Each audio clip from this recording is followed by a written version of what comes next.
salam sejahtera bagi kita sekalian. Yang saya hormati Bapak Ahli, kemudian rekan-rekan dari penyidik Bareskrim, dari penyidik Polres Jakarta Barat, dari penyidik Polres Tangerang, dari pihak pelapor Pak Alvin, Bu Vera, Bu Maria Diana dan pihak pelapor Bu Natali Rusli. Baik. Pada siang hari ini kita agak molor sedikit, jadi kita mulai 10:30. Gelar perkara khusus, jadi 3 LP yang ditangani oleh para penyidik yang tadi saya sebutkan. Jadi dari siang sampai malam nanti kami, kalau bapak-bapak, ibu-ibu mungkin sampai sesi 1 selesai saja. Saya perkenalkan diri terlebih dahulu, saya pimpinan gelar Kombes Pol Sulistiono.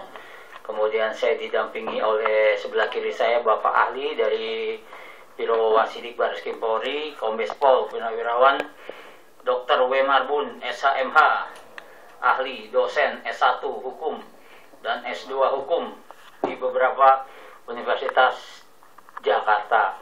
Selamat pagi. Kemudian sebelah kanan saya dari Itwasum Bapak Kombes Pol Adri. Kemudian dari Propam Bapak Edgar, Kombes Pol Edgar. Kemudian sebelah kirinya dari Pidum ya? Oh, sama-sama ya? Oh, sama-sama dari Paminal. Kemudian di belakangnya Bapak Kombes Pol Wawan Munawar ya, Kapolres 1. Kemudian sebelah kanannya teman saya Bapak Kombes Pol Nurfalah. Assalamualaikum. Kemudian kawan saya lagi baru datang tuh, kelihatan belakangnya penyidik Bapak Dodi Rahmat Tauhid. Assalamualaikum. Kemudian Bapak AKBP Edward Iqbal. Ya, baik, itu yang tadi saya perkenalkan. Jadi setelah ini saya berikan kesempatan paparan singkat penyidik Jakarta Barat ya, 2 LP ya. Kalau bisa singkat-singkat aja lah, masing-masing 5 menit. Kemudian nanti habis itu Polres Jakarta Tangerang 5 menit juga kalau bisa. Setelah itu nanti paparan dari pihak Pendumas ya, dari pihak Bu ini dulu, Bu Natali ya, baru dari pihak pelapor. Baik, untuk sebelumnya saya ingatkan lagi, HP semuanya sudah disimpan ya di sana, karena di sini dilarang membawa HP, di sini dilarang merekam. Baik, sebelum dimulai, sebagai umat beragama kita mengheningkan cipta sejenak, seraya berdoa, memohon kepada Allah Subhanahu wa Ta'ala semoga kita diberikan kesehatan dan berjalannya gelar perkara dapat sesuai dengan rencana, aman dan sukses. Berdoa mulai.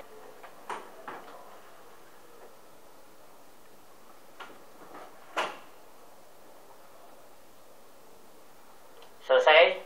Terima kasih. Silakan dari pihak penyidik Jakarta Barat untuk memaparkan ya. Sebelumnya diperkenalkan terlebih dahulu. Ini ada otak snack, silakan dicicipi. Terima kasih.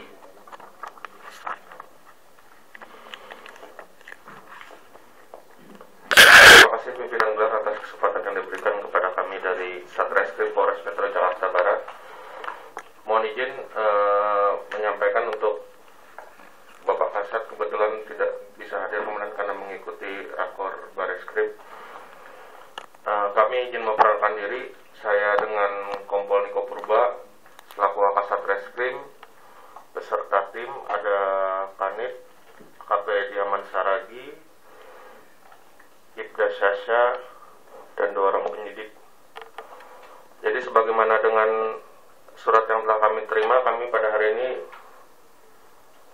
diminta untuk memaparkan terkait masalah ada 2 kasus. Yang pertama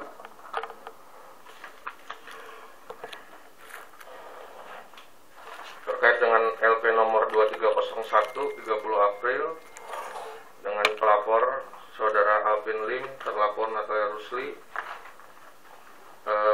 kami jelaskan sedikit terkait kasus ini masih dalam proses penyelidikan. Selanjutnya LP yang kedua, LP nomor 3677, pelapor Perawati Sanjaya, terlapor Natalia Rusli. Dalam kasus ini kami sudah menetapkan tersangka. Mungkin untuk lebih cepatnya kami langsung paparan, nanti akan dipaparkan oleh Kanit Harda. Izin Komandan.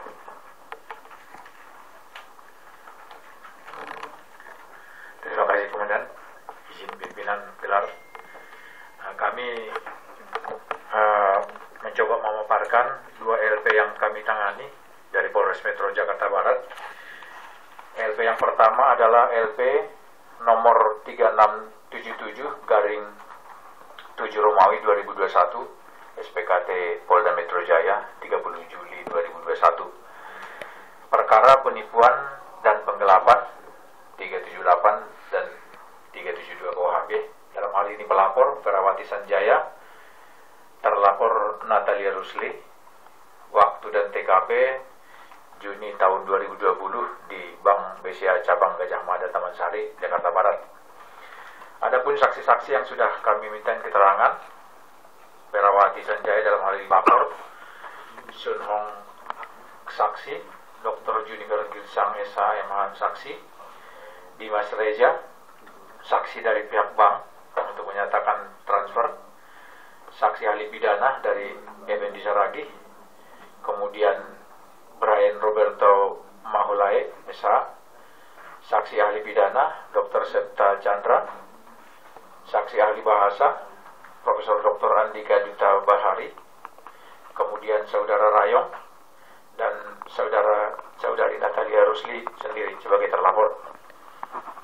Barang bukti slip setoran dari pelapor, surat keterangan dari Pengadilan Tinggi Banten terkait advokat seperti yang objek perkara yang kami tangani, kemudian surat kuasa dari terlapor atas nama Natalia Rusli, kartu nama, kemudian surat dari Kementerian Pendidikan. Untuk modus operandi dalam hal ini terlapor membuat surat kuasa atau menerima kuasa dari korban sebagai advokat di kantor hukum Master Trust Law Firm. Dengan surat kuasa tersebut tertanggal 16 April 2020, korban merupakan anggota Koperasi Simpan Pinjam PT Indo Surya Cipta. Selanjutnya korban menggunakan jasa hukum terkait masalah gagal bayar di Koperasi Simpan Pinjam PT Indo Surya Cipta dan terkait dana yang sudah disimpan di koperasi tersebut, dan tidak juga mendapat keuntungan yang dijadikan oleh Kospin Indo Surya Cipta. Namun diketahui oleh korban berjalannya waktu bahwa saat tersangka membuat surat kuasa tersebut diketahui oleh korban, tersangka belum disumpah sebagai advokat berdasarkan surat dari Pengadilan Tinggi Banten yang menerangkan saudara terlapor baru diambil sumpah tertanggal 16 September 2020. Hal ini membuat korban merasa tertipu dan membuat laporan polisi.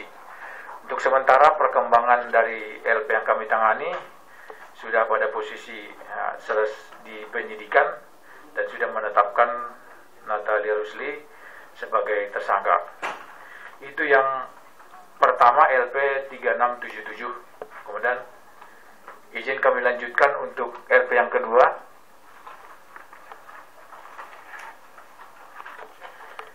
LP yang kedua dalam hal ini nomor 2301 34 Romawi 2021 tertanggal 30 April 2021, pasal yang dipersangkakan 378 dan 372. Pelapor sebagai kuasa Alvin Lim SH MSC CFP, kemudian korbannya Mariana dan Vivi Susanto. TKP ATM Bank BCA Alfamart Greenlight Jakbar, kemudian terlapor Natalia Rusli, Sheila Aristia Edina dan Adnan. Adapun saksi-saksi yang sudah kami berita acara wawancara karena masih proses dalam penyelidikan adalah Mariana, selain dari Alvin Lim sebagai pelapor, Mariana, Vivi Susanto, saksi Tiosin Heli Warisan, Dwi Hantari R dari Bank Mandiri, Sheila Aresta dari saksi terlapor, maupun terlapor Natalia Rusli sudah dilakukan berita acara wawancara. Barang bukti, mohon izin Komandan, sudah ada di layar. Mungkin gak usah kami bacakan fotokopi terkait dengan perkara tersebut. Modus operandi sama seperti yang kasus pertama, bahwa terlapor mengaku sebagai advokat dan membuat surat kuasa dan mendapat kuasa dan perjanjian jasa hukum terhadap para korban, sehingga korban percaya dan menggunakan jasa terlapor untuk sebagai pengacara kuasa hukum. Berjalannya waktu, korban mengetahui bahwa pada saat terlapor menerima kuasa belum disumpah, sehingga merasa tertipu dan melaporkan ke Polda Metro Jaya yang kemudian dilimpah ke Jakarta Barat. Sementara itu, 2 LP yang kami tangani, Komandan, atas waktu yang diberikan kami ucapkan terima kasih. Terima kasih penyidik Jakarta Barat. Lanjut, Tangerang. Assalamualaikum warahmatullahi wabarakatuh. Selamat siang, salam sejahtera bagi kita semua. Yang kami hormati pimpinan gelar, seluruh peserta gelar yang tidak bisa kami sebutkan satu persatu, namun tidak mengurangi rasa hormat kami. Mohon izin pimpinan gelar melaporkan dari Polres Metro Tangerang Kota, jumlah 3 orang. Saya selaku Kanit 4, berikut 2 anggota penyidik. Nama saya AKP Kusdi Arsad, penyidik Aibtu Priyo dengan Bribka Alfik.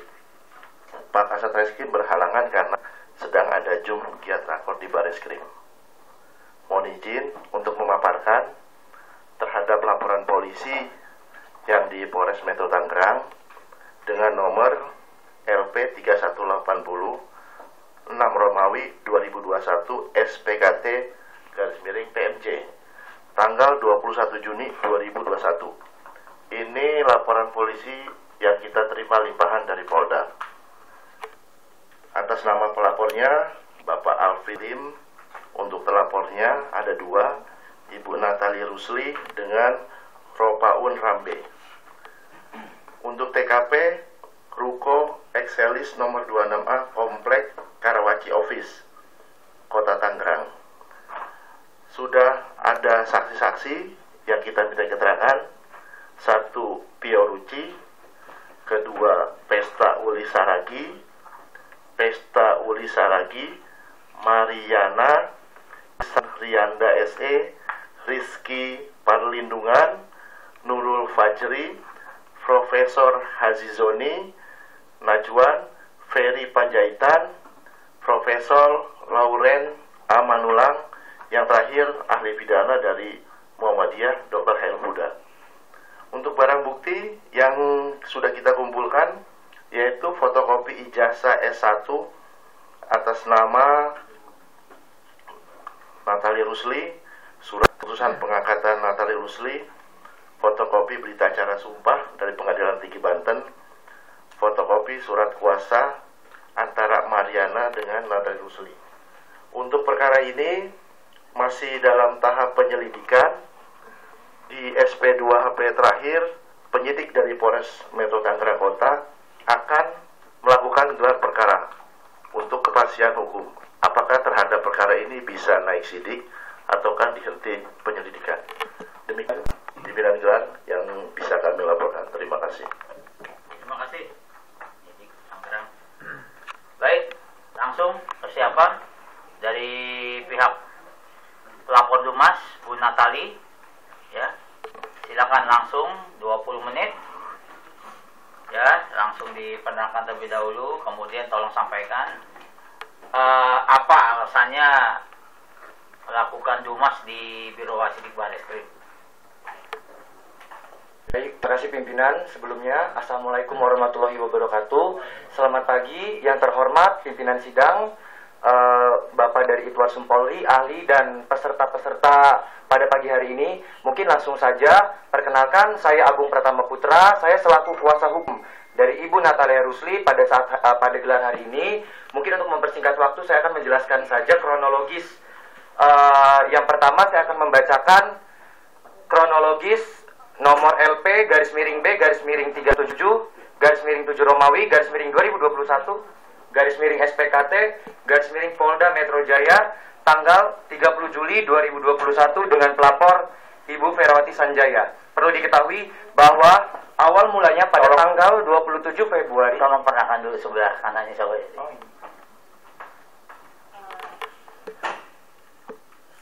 Yang terhormat pimpinan gelar khusus Biro Wasidik, yang terhormat ahli,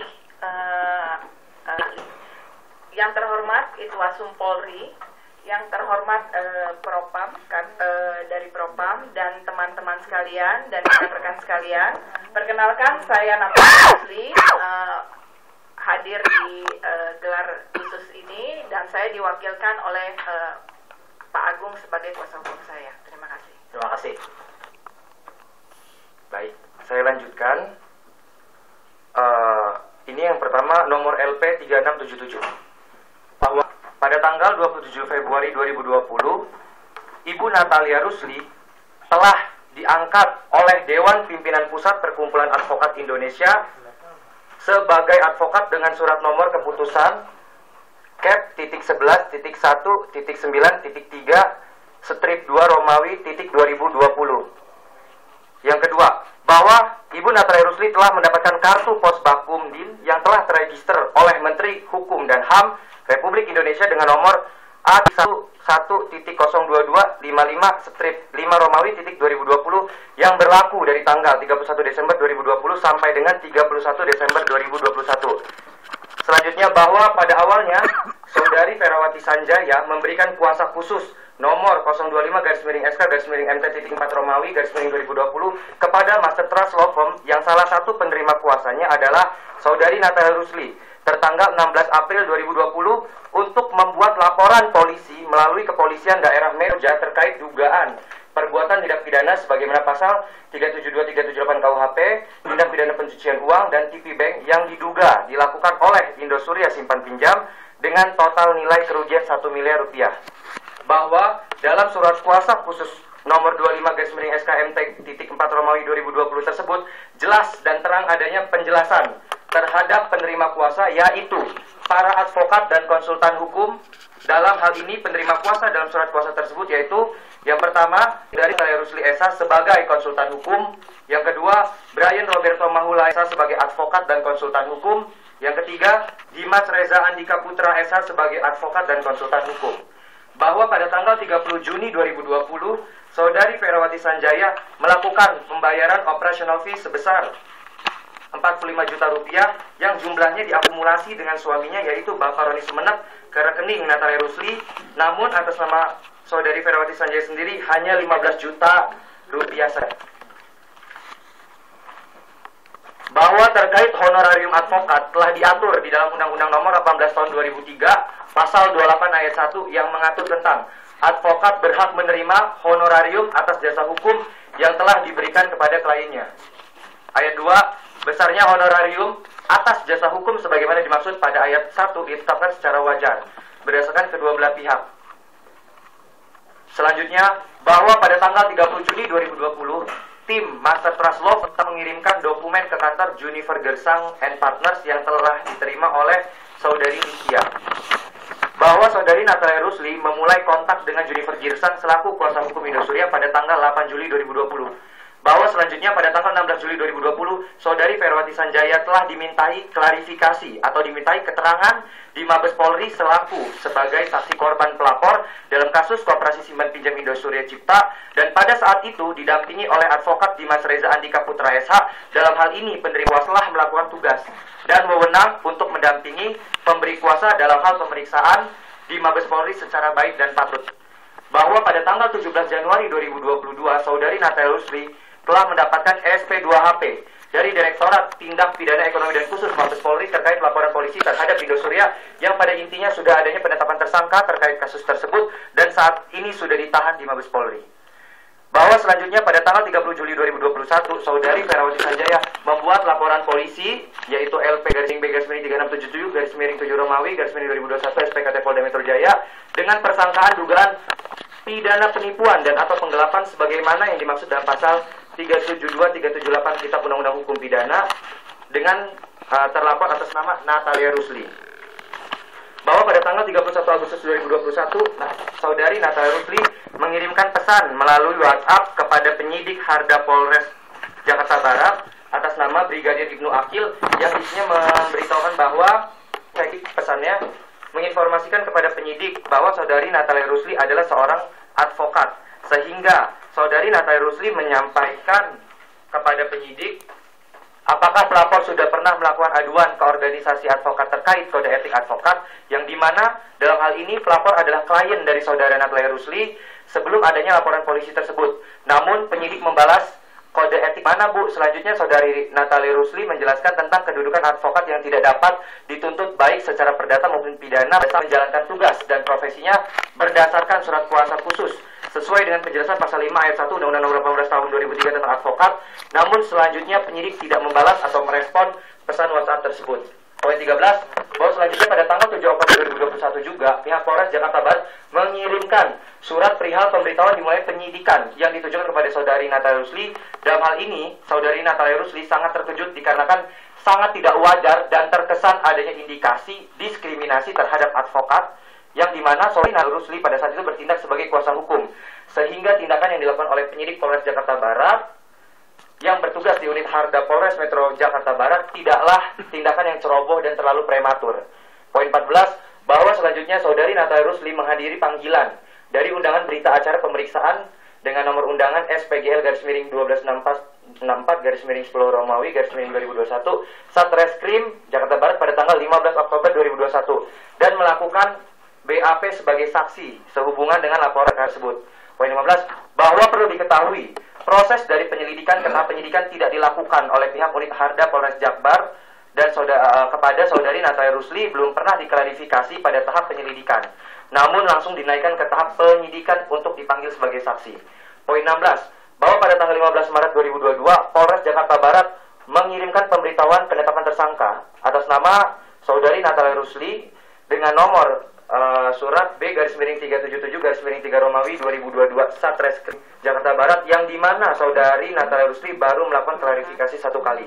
Poin 17, bahwa pada tanggal 15 Maret 2022 juga Polres Jakarta Barat mengirimkan surat penetapan status tersangka oleh Polres Jakbar dan Saudari Natalia Rusli dicantumkan di dalam surat tersebut dapat dilakukan upaya paksa dan pemeriksaan sebagai tersangka.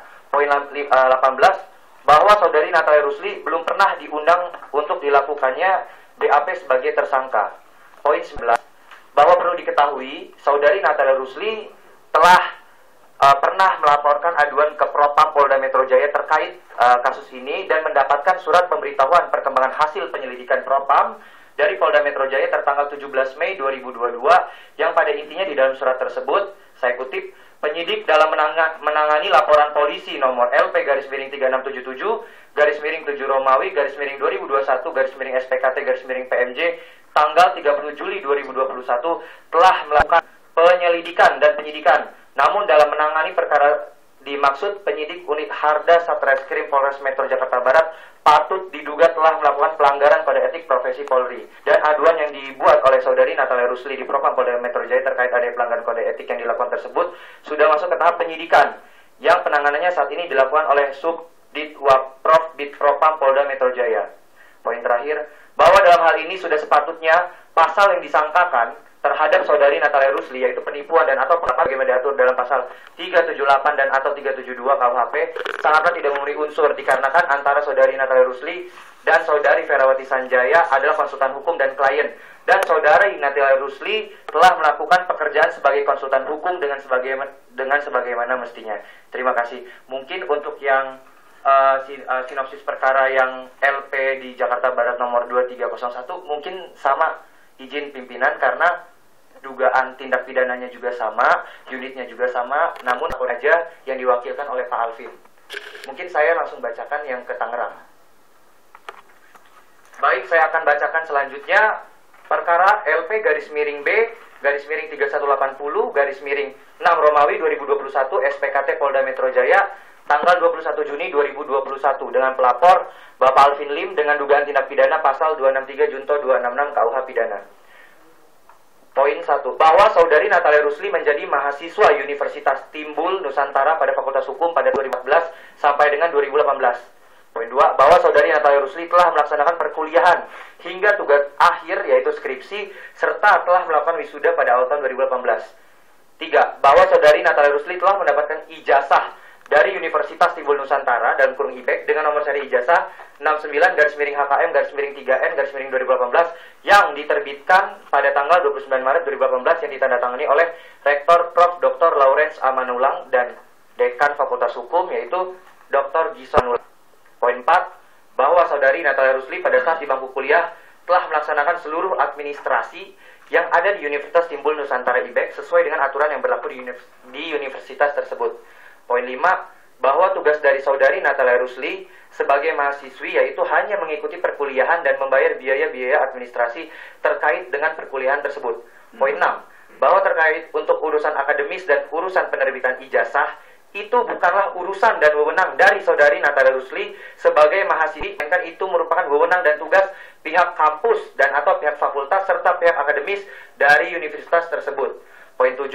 Bahwa Saudari Natalia Rusli dilaporkan oleh Bapak Alvin Lim dengan laporan polisi nomor LP garis miring B3180 garis miring 6 Romawi garis miring 2021 SPKT Polda Metro Jaya tanggal 21 Juni 2021 yang saat ini didisposisi ke Polres Tangerang Kota dengan dugaan tindak pidana pasal 263 junto 266 KUHP. Poin 8. Bahwa Saudari Natalia Rusli sempat diundang untuk mintai klarifikasi sebagai saksi pada tanggal 4 April 2022 di Polres Metro Tangerang Kota. Poin 9. Bahwa inti dalam pasal 263 junto 266 KUHP ada pemalsuan surat dan atau menyuruh memasukkan keterangan palsu ke dalam akta otentik. Bahwa adapun yang perlu kami tegaskan, yang pertama, ijazah dengan nomor seri 69-HKM-3N 2018 yang diterbitkan pada tanggal 29 Maret 2018 yang ditandatangani langsung oleh Rektor Prof. Dr. Lawrence A. Manulang dan Dekan Fakultas Hukum Dr. Gison Manulang tidak dipalsukan. Karena memang benar ijazah tersebut dikeluarkan oleh Universitas Timbul Nusantara atau IBEK sesuai dengan peraturan-peraturan yang berlaku. Poin 2. Saudari Natalia Rusli tidak pernah menyuruh memalsukan keterangan palsu ke dalam ijazah tersebut dikarenakan faktanya memang benar bahwa Saudari Natalia Rusli adalah mahasiswi dari Universitas Timbul Nusantara yang selama kurang lebih 4 tahun untuk menempuh ilmu hukum pada Fakultas Hukum Universitas Timbul Nusantara, sehingga sepatutnya mendapatkan ijazah yang sesuai dengan prosedur secara akademis di universitas tersebut. Poin 3. Untuk tugas seperti mendaftarkan ijazah atau nama-nama mahasiswa ke Dikti atau ke Ban PT adalah di luar kewenangan dan tanggung jawab dari Saudari Natalia Rusli sebagai mahasiswi. Dikarenakan tugas tersebut adalah kewajiban dan tugas dari pihak universitas, bukan kewajiban seorang mahasiswi. Poin 11. Bahwa perlu kami sampaikan, Bapak Alvin Lim dalam membuat laporan polisi nomor LPB garis miring 3180 garis miring 6 Romawi 2021 SPKT Polda Metro Jaya tanggal 21 Juni 2021 yang saat ini didisposisi ke Polres Tangerang Kota dengan dugaan tindak pidana 263 junto 266 KUHP merupakan tindakan yang tidak mendasar dan tidak berdasarkan fakta. Dikarenakan seharusnya Bapak Alvin Lim mengetahui kedudukan Ibu Natalia Rusli adalah mahasiswi dari universitas tersebut. Poin 12. Bahwa dikarenakan laporan tersebut merupakan laporan polisi yang prematur dan salah dalam menempatkan dan memasukkan terlapor yaitu Saudari Natalia Rusli, sehingga perlu kami tegaskan, laporan polisi tersebut cacat secara formil dan material dikarenakan salah subjek dan memasukkan terlapor dalam laporan polisi tersebut. Poin 13. Bahwa dalam hal ini sudah sepatutnya pasal yang disangkakan terhadap Saudari Natalia Rusli yaitu pasal 263 junto 266 KUHP adalah pemalsuan surat dan atau menyuruh memasukkan keterangan palsu ke dalam akta otentik sangatlah tidak memenuhi unsur dikarenakan Saudari Natalia Rusli adalah mahasiswi yang dimana menempuh kurang lebih 4 tahun lamanya di Fakultas Hukum Universitas Timbul Nusantara (IBEK) sehingga ijazah dengan nomor seri 69/HKM/3N 2018 yang diterbitkan pada tanggal 29 Maret 2018 yang ditandatangani oleh Rektor Prof. Dr. Lawrence Manulang dan Dekan Fakultas Hukum Dr. Gison Manulang tidak dipalsukan karena memang benar ijazah tersebut dikeluarkan oleh Universitas Timbul Nusantara atau IBEK sesuai dengan peraturan-peraturan yang berlaku. Terima kasih. Mungkin itu dari saya. Mungkin ada tambahan dari Ibu Natali. Yang terhormat rekan-rekan semua, ingin saya tambahkan untuk kasus perkara Jakarta Barat, pelapor Ibu Ferawati dan saya selaku terlapor, saya ingin menjelaskan sekali lagi, tidak adanya undang-undang yang mengharuskan seseorang menerima kuasa dari klien itu harus mempunyai berita acara sumpah. Di mana kita ketahui berita acara sumpah pengangkatan sebagai avokat itu hanya digunakan di dalam persidangan perdata. Jadi kalau memang ada undang-undangnya yang menyatakan semua avokat yang sudah diangkat oleh Kemenkumham dan sudah memiliki nomor sebagai avokat tidak boleh menerima kuasa, itu di mana adanya. Itu saja sih yang saya ingin tekankan. Dan saya rasa dengan uang lawyer fee 15 juta, kalau itu dijadikan bukti saya menggelapkan uang 15 juta karena saya belum mendapatkan berita acara sumpah, itu sangat tidak mendasar menurut saya. Itu saja yang saya mau tambahkan.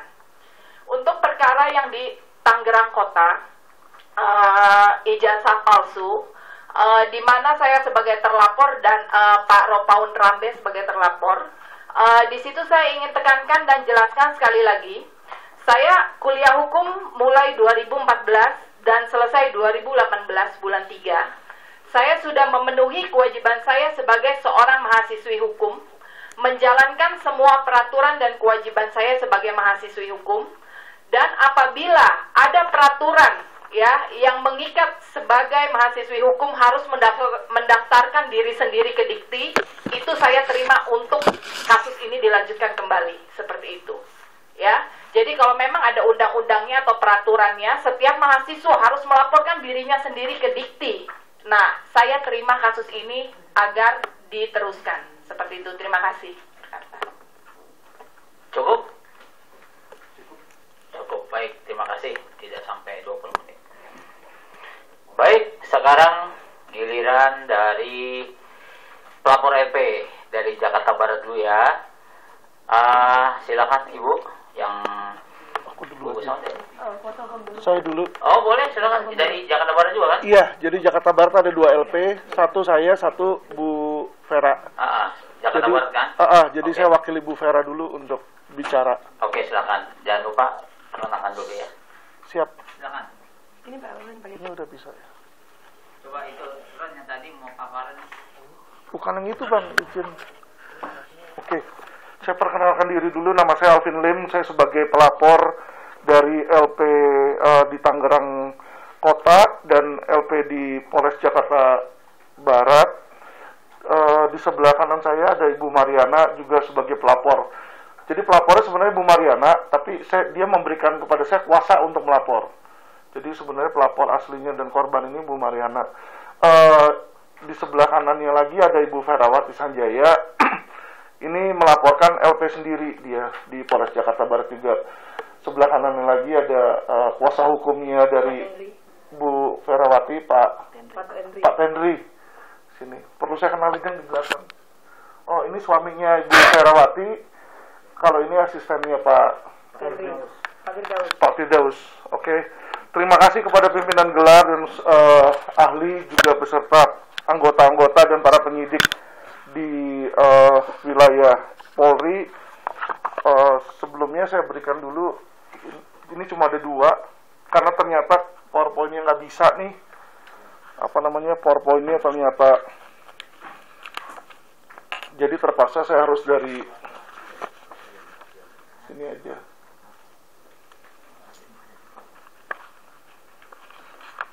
Oke, saya mulai aja ya. Jadi dalam gelar perkara ini kami dari kuasa hukum cuma ingin menyampaikan 3 poin. Satu adalah mengenai hukum pembuktian, yaitu 1, unsur pidana menurut kami sudah terpenuhi di sini, 2, sudah cukup alat bukti, dan 3, sudah adanya mens rea. Unsur pidana terpenuhi, kami mau menjabarkan berdasarkan kronologis juga. Pasal 378 KUH pidana berisi barang siapa dengan sengaja maksud menguntungkan diri sendiri. Selanjutnya nggak perlu dibacakan, saya yakin peserta gelar semua tahu. Barang siapa dalam hal ini adalah terduga tersangka Natalia Rusli. Menguntungkan diri sendiri adalah karena Natalia Rusli sudah menerima keuntungan dari para korban berupa sejumlah uang yang ditransfer ke Natalia Rusli maupun ke rekening atas nama Sheila Edina sebagai asan dari Natalia Rusli atas suruhan Natalia Rusli juga di situ, yaitu para korbannya Ferawati, Sunon, Rayong, Bu Mariana, Bu Vivi Sutanto, dan lain-lain di sini. Nah, ini sebenarnya di slide juga kami sudah tampilkan seluruh barang bukti yang mengenai aliran dana tersebut, yaitu bukti transfer dari bank dari seluruh para korban. Itu sudah ada, dan sebenarnya di Polres Jakarta Barat sudah ada penyitaan juga, diberikan tanda terima ke Bu Vera untuk aliran dana tersebut. Kedua, unsur terpenuhi memakai nama atau martabat palsu. Jadi Natalia Rusli di dalam menawarkan jasanya menggunakan martabat palsu sebagai seorang advokat dengan gelar MH. Dalam menarik kliennya, NR selalu memposisikan, mohon maaf ini NR maksudnya Natalia Rusli, NR selalu memposisikan dirinya seolah-olah sebagai advokat tersumpah dan berilmu akademis tinggi, magister hukum, dan memberikan kartu nama dirinya dengan menggunakan SHMH. Padahal saat memberikan kartu nama dengan gelar MH, tersangka NR belum lulus MH, bahkan hingga saat ini tidak pernah lulus kuliah S2 hukum di magister hukum Unpam, yang dimana kami sudah cek dari pangkalan data Dikti, statusnya mengundurkan diri. NR mengundurkan diri setelah LQ Indonesia Law Firm memberikan somasi kepada Rektor Unpam dikarenakan Unpam menerima Natalia Rusli sebagai mahasiswa MH menggunakan ijazah sarjana hukum yang diketahui tidak terdikti. Mengetahui bahwa dirinya akan dikeluarkan oleh Rektor Unpam, maka Natalia Rusli mengundurkan diri terlebih dahulu. Aturan Unpam pun sudah jelas bahwa ijazah harus disertai bukti terdaftar di halaman pangkalan Dikti di sini, dan barang bukti nya kalau kita lihat di apa tadinya mestinya ada di slide. Ini ada barang bukti pangkalan data Dikti di mana terlihat Natalia Rusli terdaftar di Unpam Universitas Pamulang, tapi statusnya mengundurkan diri, tidak lulus dari MH. Sedangkan dalam kartu nama dalam kartu nama yang diberikan kepada para korban ditulis nama Natalia Rusli SHMH di sini, yang menyatakan kalau SHMH berarti memiliki secara tersirat memiliki gelar MH. Nah, ini barang bukti somasi yang kami berikan kepada Universitas Pamulang bahwa tidak terdaftar Dikti, maka wajib untuk secara hukum menurut kami adalah melanggar Permenristek Dikti. Jadi ada Permenristek Dikti nomor 59 tahun 2018. Pasal 5 di sini jelas menyatakan bahwa ijazah ini wajib mengikuti sistem penomoran PIN. Jadi bukan saya yang menyatakan ijazah ini sah atau tidak sah, tapi ada peraturan Permenristek Dikti nomor 59 tahun 2018. Pasal 5 ini jelas nomor ayat 1, ijazah diterbitkan oleh perguruan tinggi disertai dengan akademik transkrip bla bla bla. Nah, di nomor 3-nya, nomor ijazah nasional sebagaimana dimaksud mengikuti sistem PIN. PIN sebagaimana dimaksud ayat 3 terintegrasi dengan pangkalan data Dikti. Jadi yang dimaksud dari di sini adalah setiap ijazah yang dikeluarkan oleh universitas manapun itu wajib untuk terdaftar di Dikti untuk sah. Ini perkataan dari Permenristek Dikti, yaitu pemerintah, bukan asumsi kami. Oke, lanjut di sini. Dengan tipu muslihat atau rangkaian kebohongan unsur pidana tersebut, kami jelaskan rangkaian kebohongan yang dilakukan tersangka Natalia Rusli bukan hanya tentang advokat. Mohon maaf. Jadi nomor 1 adalah beliau ketika menawarkan ke para korban, ke Natalia Rusli, ke Mariana dan lain-lain, dia mengaku sebagai advokat tersumpah pada kurun waktu nawarin itu April sampai Juni 2020 kepada para korban. Kenyataannya Natalia Rusli belum disumpah karena di berita acara sumpah itu baru disumpah bulan September 2020. Jadi ini ada bukti surat kuasa yang diterbitkan oleh Natalia Rusli dalam kurun waktu April sampai Mei. Nah, dengan ini juga ada barang bukti berita acara sumpah dari pengadilan yang juga sudah dimiliki oleh penyidik. Tadi mereka bersurat bahwa sumpah itu dilakukan 2020 tapi September. Jadi bukan masalah advokatnya aja, tetapi disumpah. Kedua, rangkaian kebohongan, mengaku sebagai magister hukum dengan gelar SHMH sambil memberikan kartu nama kepada orang-orang di situ. Dan bukan hanya kartu nama, juga di dalam surat kuasa yang ditandatangani oleh Natalia Rusli ditulis Natalia Rusli SHMH di sini, bukti surat di dalam surat kuasa. Jadi secara langsung dia sadar nama dia ada di situ, dia tanda tangan, dia baca. Ya, jadi dia sudah mengetahui bahwa dia menggunakan gelar MH, padahal patut diketahui beliau itu belum lulus dari Unpam MH dan bahkan mengundurkan diri. Terus ketiga, unsur pidana rangkaian kebohongan adalah memberikan iming-iming. Sudah adanya kerjasama dengan Junifer Girsang, akan dibayar 100 miliar gerbong Natalia Rusli dalam waktu kurang lebih 2 minggu. Ini yang dikatakan kepada korban Ferawati. Jadi Ferawati memberikan keterangan pada saya secara kuasa hukum, dibilang seperti itu. Natalia Rusli menyebutkan Junifer Girsang adalah kuasa hukum dari Indosuria. Tadi juga dari keterangan saudara Pak Agung juga bilang bahwa dia udah kasih data ke Junifer Girsang sebagai advokat dari Indosuria, dan menunjukkan Junifer Girsang untuk meyakinkan para korban agar mentransfer uang. Jadi di sini izin ini adalah yang diberikan Natalia Rusli kepada para korban. Jadi ada foto dengan Junifer Girsang, terus ada screen capture dengan Junifer Girsang yang berisi seolah-olah ini sudah ada janji Rabu ya di Grand Hyatt jam 5 di sini, pukul 11 net call JG untuk minta data. Jadi ini yang digunakan oleh Natalia Rusli sehingga korban seperti Ibu Ferawati menyerahkan uang. Perlu diketahui sebelum menggunakan jasa Natalia Rusli, beliau ini sudah punya lawyer, yaitu Hoto Hasibuan, Ketua Umum Pradi. Sudah membayar ke Oto di situ untuk jalur PKPU dan pidana. Kenapa dia pindah ke Natalia Rusli? Karena menurut keterangan Bu Vera, Natalia Rusli ini punya kedekatan khusus yang menyebabkan bisa dapat dibayar. Jadi bukan untuk melaporkan polisi atau ikut PKPU karena sudah diurus oleh tersebut. Oke, selanjutnya nomor 4, dugaan tipunya kebohongan adalah NR menerangkan bahwa ada pertemuan antara JG dan akan dibayarkan 40% dalam cash, 60% dalam aset. NR menunjukkan dalam screen WA bahwa sudah beberapa kali bertemu, bahkan memberikan kembali foto berdua lainnya dengan Junifer Girsang. Jadi ada screen capture di sini di mana Natalia Rusli ada grup namanya NSB Indosuria Sela. Saya nggak di grup itu, tapi Ibu Vera, Marina dan klien-klien Natalia Rusli lainnya itu ada di situ. Dibilang di sini oleh Natalia Rusli, mau update pertemuan kemarin dengan JG. Setelah sidang beliau bertemu saya bahwa nasabah akan diusahakan pembayaran 40% cash dan 60% aset. Tolong foto saya di-share. Dia bilang, tapi jangan dipublikasikan keluar. Dikasih lihatlah foto dengan Junifer Girsang. Jadi hal-hal seperti inilah adanya pembayaran yang membuat para korban ini untuk memberikan kuasa. Terus yang kelima, NR menyangka bahwa sudah terjadi pertemuan beberapa kali dengan JG berisi pembicaraan perihal Indosuria dan berkas para korban sudah diverifikasi oleh Junifer Girsang.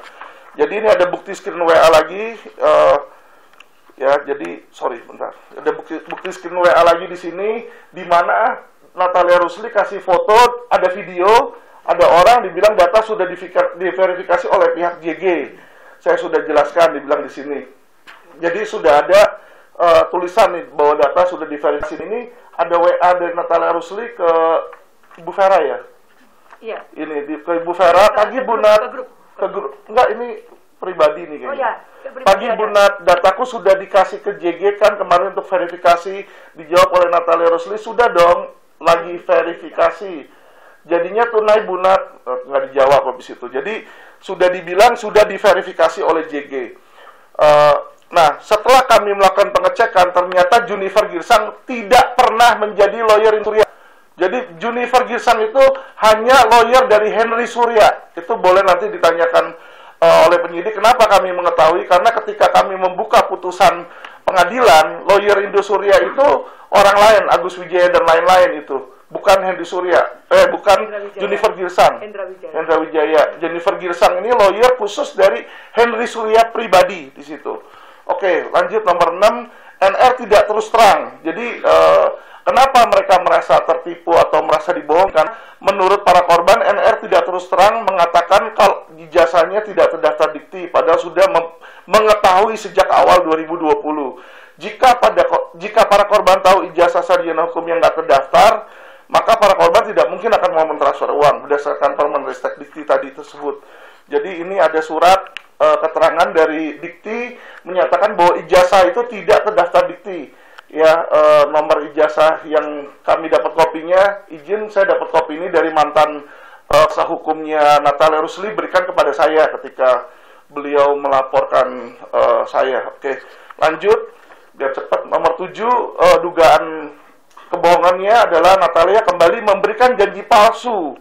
Jadi di dalam prakteknya ini Natalia Rusli kembali memberikan janji palsu dan kebohongan di bulan Agustus 2020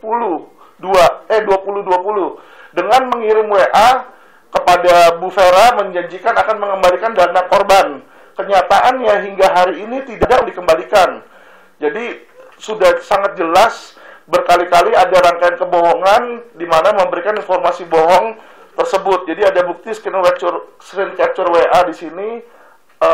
Bu Natali bilang rekening nomor sekian ini dari Bu Vera ini.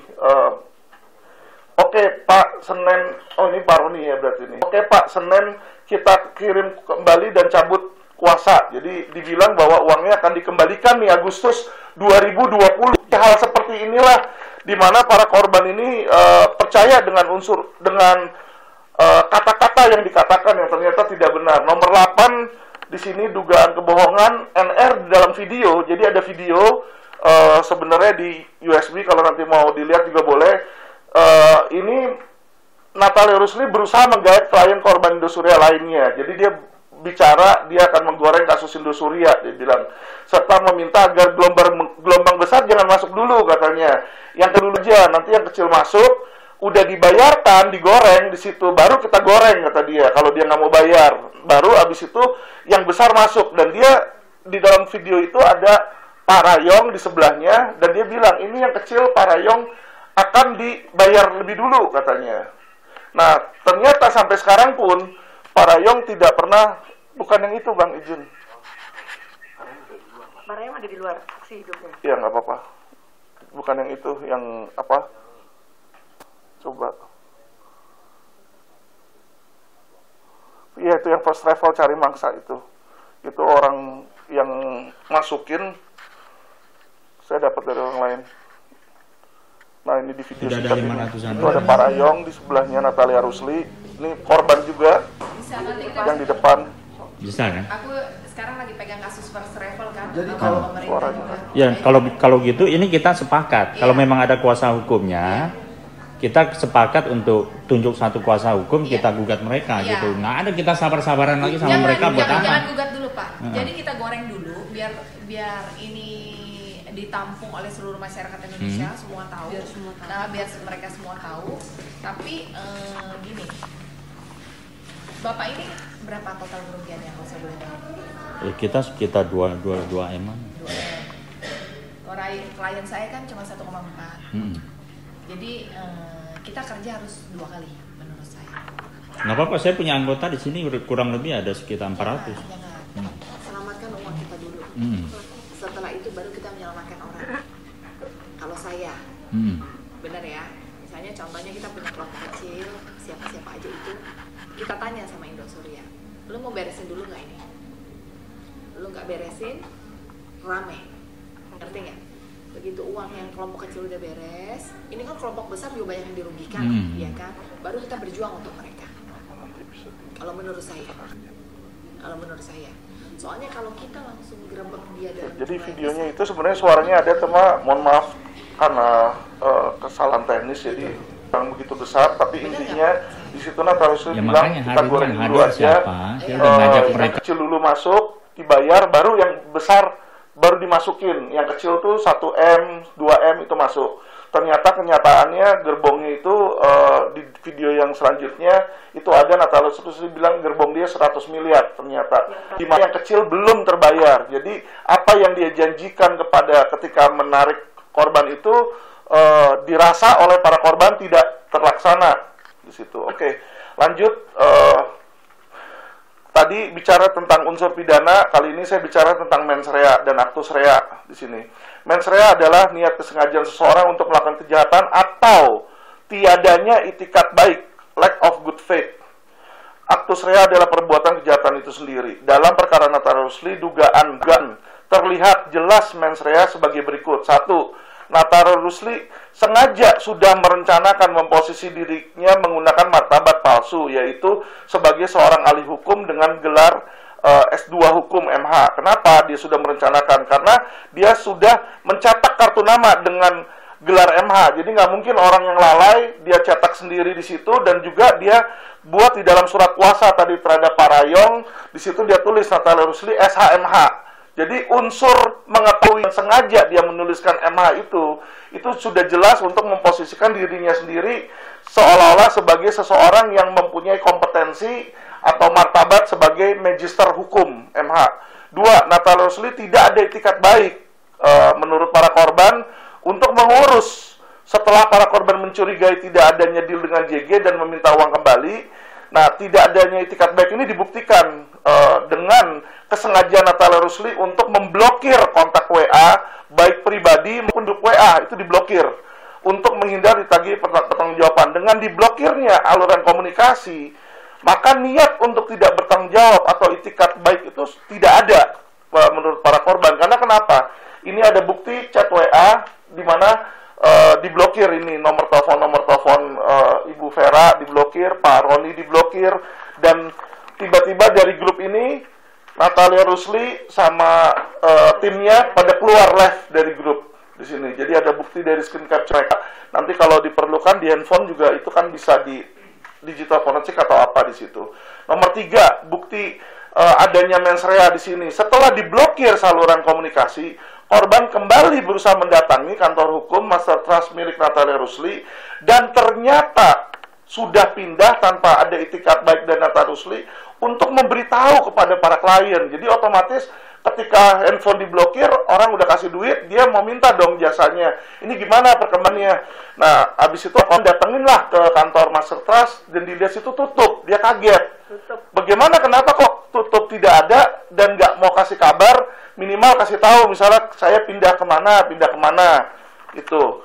Nah, ke nomor 4, dugaan kesengajaan atau mens rea yang kita lihat ini adalah setelah putus komunikasi dan juga melihat itikat tidak baik, masih tetap para korban berusaha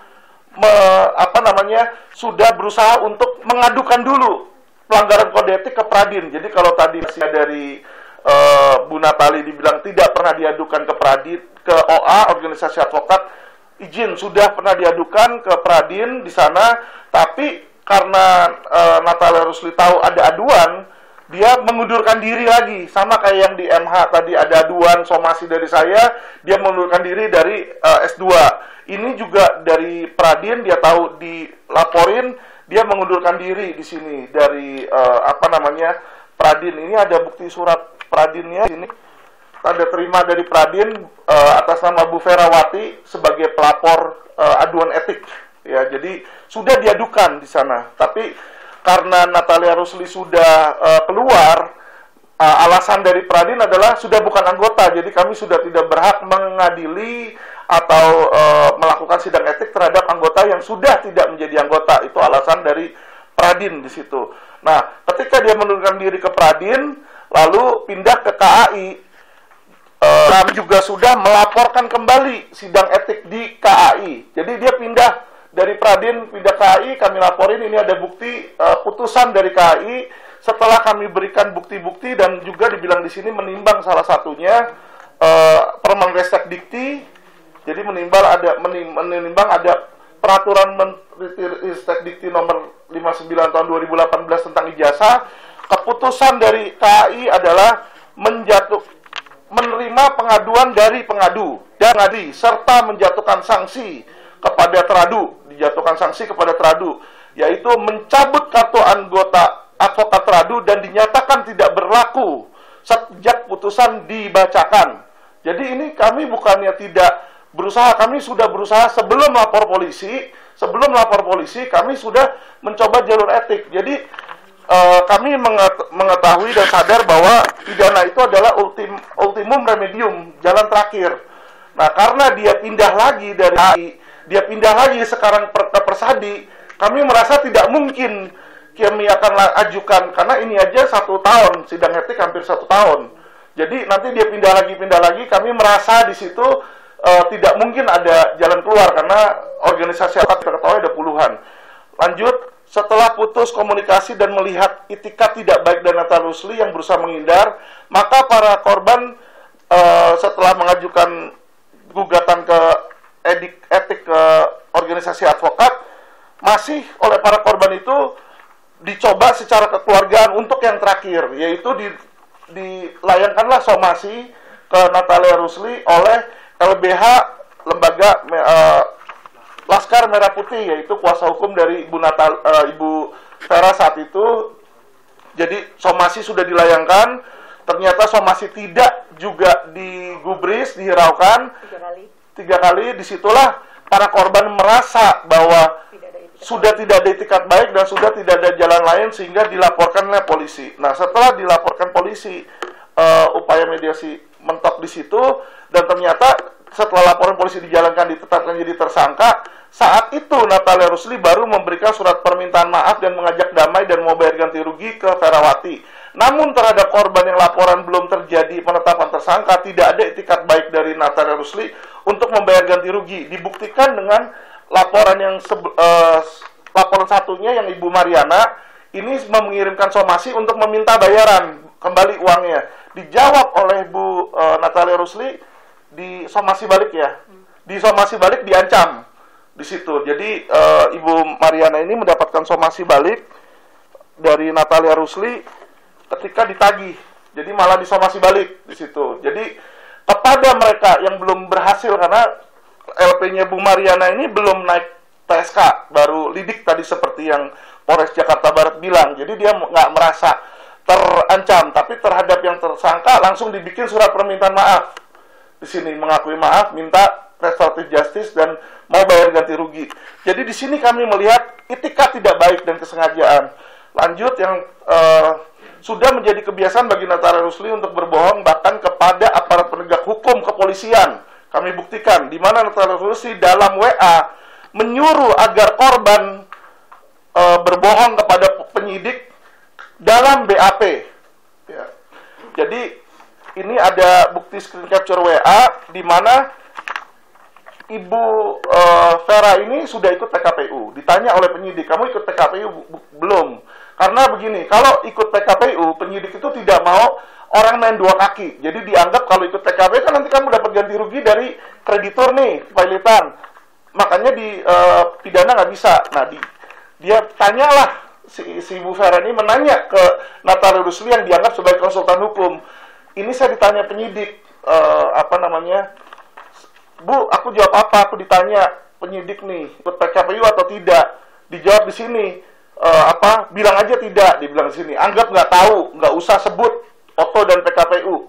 Padahal dibilang sini loh, tapi ini saya ikut loh, Pak, Bu, sebenarnya nggak apa-apa, bilang aja tidak tahu kepada penyidik. Jadi ini bukti screenshot di mana inilah rangkaian-rangkaian ini yang membuat para korban ini jadi bertanda tanya, ini orang punya etik atau tidak, punya kompetensi atau tidak, dan kebiasaan dan tingkat toleransi berbohong dengan tidak segan-segan menyuruh dan mengarahkan kliennya untuk berbohong bukan hanya pelanggaran etik, melainkan menyuruh orang untuk menempatkan keterangan palsu ya dalam BAP. Itu sebenarnya kalau menurut saya udah dugaan perbuatan pidana dan melecehkan aparat kepolisian. Dia sudah tahu BAP itu memberikan keterangan sejujurnya, yang secara sengaja tidak takut melawan atau melanggar hukum.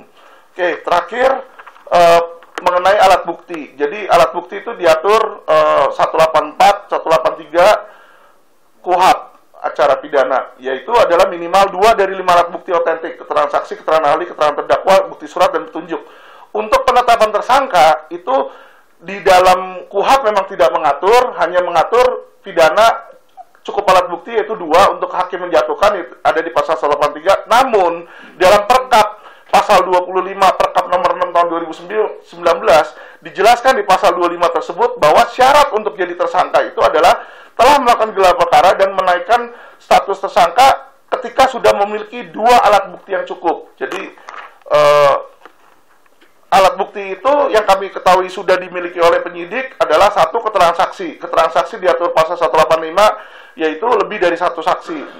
Polisi sudah memeriksa tadi berdasarkan SP2HP, sudah banyak saksi, baik saksi fakta maupun yang paling penting adalah saksi kunci Junifer Girsang yang bilang bahwa tidak pernah ada perjanjian kepada Natalia Rusli dalam kasus Indosuria untuk melakukan pembayaran apapun di situ.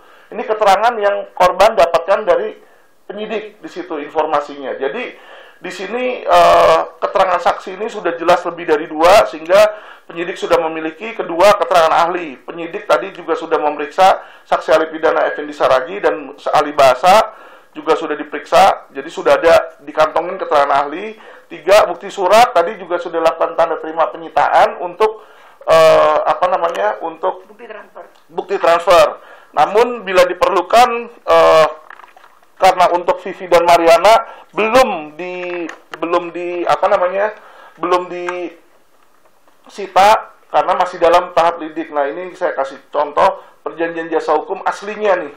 Jadi ini asli, ada tanda tangan Natalia Rusli sama capnya. Ini juga asli yang punya Bu Vivi Sutanto. Dan kalau tadi Natalia Rusli bilang dia mengaku sebagai konsultan hukum dan belum advokat, saya tegaskan lagi, ini hitam di atas putih, ada tanda tangan Natalia Rusli, ditulis di sini.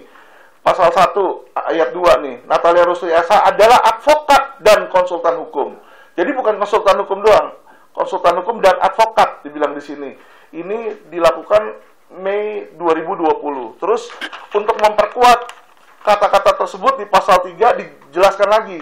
Pihak pertama, kalau Natalia Rusli punya versi adalah uang operasional, kami mengacu ke surat perjanjian jasa hukum yang dimana ini menjadi dasar hukum bagi si pembuat, karena ini ada tanda tangan persetujuan dari antara korban, si pemberi kuasa sama penerima kuasa di atas materai Natalia Rusli.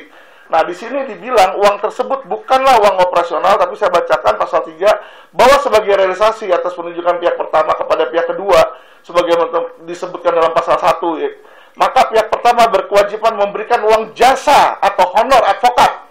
Jadi uang itu bukan operasional, izin.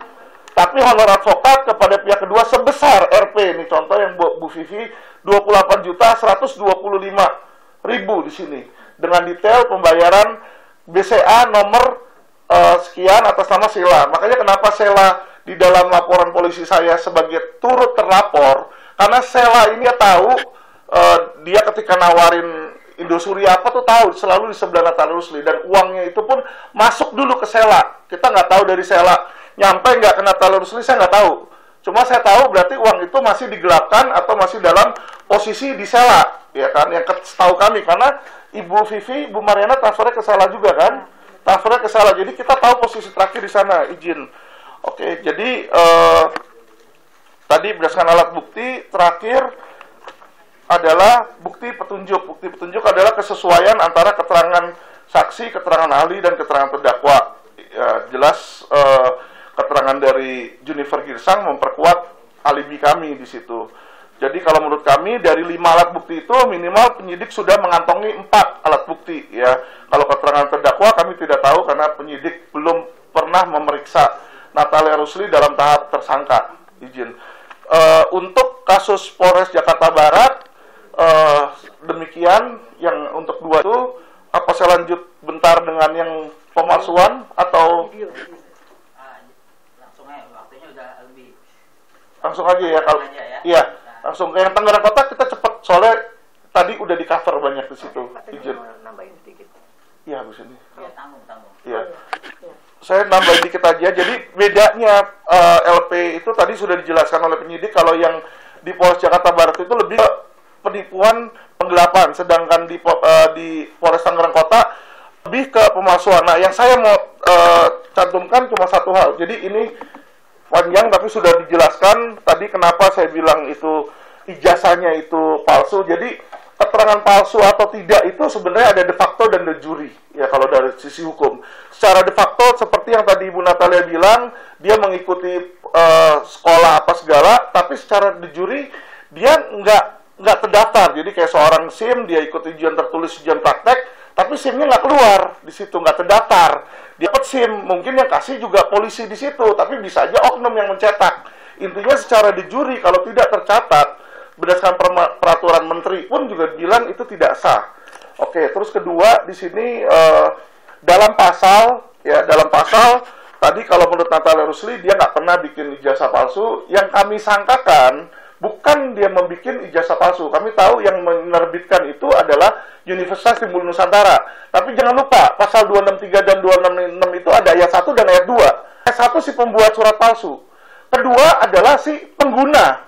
Ya, jadi kalau seseorang sudah mengetahui ijazahnya tidak terdaftar dikti, dia nggak bisa bilang, itu bukan urusan gua. Kayak misalnya saya ke imigrasi, saya ketemu sama kepala imigrasinya, udah saya bantuin nih, saya kasih kamu 10 juta, nembak, dikasihlah saya paspor. Ternyata paspor saya ketika saya ke imigrasi, ke airport, dibilang nggak terdaftar. Apakah dia bisa bilang, oh ini bukan salah saya? Silakan di situ. Nah, itu kewajiban warga negara ketika dia mengetahui. Seharusnya apa yang dilakukan? Kalau dia merasa jadi korban, harusnya dia laporin itu kampusnya. Kenapa kok dia mengikuti kuliah, tapi kenapa kok tidak terdaftar? Ya, bukan malah dia tahu itu tidak terdaftar, seperti bukti yang tadi saya sudah tunjukkan di sini, dia lakukan itu untuk mendaftar kuliah S2, Magister Hukum. Dia lakukan untuk mendaftar, dia pakai ijazah yang tidak terdaftar itu ke S2, padahal sudah jelas-jelas di sini ada persyaratan dari persyaratan dari Unpam itu wajib wajib ijazahnya itu terdaftar. Jadi menurut saya itu adalah yang kami sangkakan, kami minta penyidik menyangkakan dan membuktikan lebih dalam itu adalah penggunaannya. Jadi kalau orang sudah tahu bahwa ini secara de jure tidak legal, ya kan, misalnya saya punya paspor, saya tahu paspor saya nggak legal, nggak terdaftar, atau saya punya KTP, saya urus sama RT RW, tetapi tidak terdaftar di Sukcapil. Terus saya masih menggunakan misalnya untuk jual beli sama orang akte, berarti kan saya punya niat mens rea di situ. Saya sudah tahu, saya gunakan. Dan ini saya bilang lagi masih berulang terus di KAI. Ketika dia masuk KAI, dia juga menyerahkan. Jadi izin ini di KAI ada dibilang ketika dia masuk ini diterangkan dia memberikan persyaratan apa aja termasuk ijazah tersebut yang tidak terdaftar. Jadi dia tahu ijazahnya nggak terdaftar karena diadukan oleh Bu Vera di Pradin, tapi masih dia gunakan di KAI. Sudah tahu di KAI tidak bisa digunakan keluar dan dia mengundurkan diri, dia pindah lagi ke Persadi, dia gunakan lagi itu di sana. Jadi tindakan inilah yang menurut saya selain berulang-ulang tidak mempunyai itikat baik.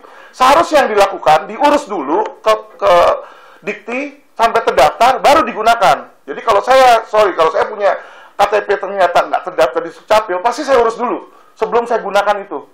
Ya, nah setelah ada baru saya gunakan itu.